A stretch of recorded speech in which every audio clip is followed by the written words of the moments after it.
விடுதலை சிறுத்தைகள் கட்சியிலிருந்து ஆதவ் அர்ஜுனாவை இடைநீக்கம் செய்த பிறகு முதலமைச்சருடன் திருமாவளவன் சந்திப்பு நிகழ்த்தியிருக்கிறார். பெஞ்சல் புயல் நிவாரணத் தொகையாக 10 லட்சம் ரூபாய்க்கான காசோலையையும் முதலமைச்சரிடம் அவர் வழங்கியிருக்கிறார். கூடுதல் விவரங்களை வழங்க செய்தியாளர் ராஜ்குமார் இணைந்திருக்கிறார். ராஜ்குமார், இந்த சந்திப்பில் வேறு என்ன விஷயங்கள் எல்லாம் பேசப்பட்டன? பூங்குழலி, பெஞ்சல் புயல் பாதிப்புக்கு விடுதலை சிறுத்தைகள் கட்சி சார்பாக 10 லட்சம் ரூபாய் நிவாரண நிதி வழங்கியிருக்கிறார். விடுதலை சிறுத்தைகள் கட்சியினுடைய தலைவர் திருமாவளவன் முதலமைச்சர் மு.க.ஸ்டாலினை தலைமைச் செயலகத்தில் நேரில் சந்தித்து 10 லட்சம் ரூபாய் நிவாரணத்தை வழங்கியிருக்கிறார்.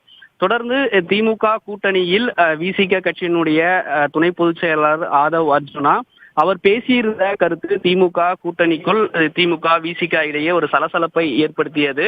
அதே போன்று ஆதவ் அர்ஜுனா மீது நடவடிக்கை எடுக்க வேண்டும் என்ற கோரிக்கையும் இருந்த நிலையில் அவர் 6 மாதம் இடைநீக்கம் செய்யப்பட்டிருந்தார். இந்த நிகழ்வுகள் எல்லாம் நடந்ததுக்கு பிறகு விசிக கட்சியினுடைய தலைவர் திருமாவளவன் முதலமைச்சர் மு.க.ஸ்டாலினுடன் சந்தித்த இந்த சந்திப்பு முக்கியத்துவம் வாய்ந்ததாக பார்க்கப்பட்டது. ஏனென்றால் கடந்த 3 நாட்களாகவே ஆதவ் அர்ஜுனா பேசிய பேச்சு திமுகனுடைய மூத்த அமைச்சர்கள் மூத்த நிர்வாகிகளும் அதற்கு எதிர்ப்பு தெரிவித்திருந்தார்கள். தொடர்ந்து விசிக கட்சியிலும் இது தொடர்பாக உயர்நிலை குழு நிர்வாகிகளிடம் விவாதித்து அதன் அடிப்படையில் நடவடிக்கை எடுக்கப்படும் என்று திருமாவளவன் தெரிவித்திருந்த நிலையில் அவர் மீது 6 மாதம் இடைநீக்கம் செய்து நடவடிக்கையும் எடுக்கப்பட்டது.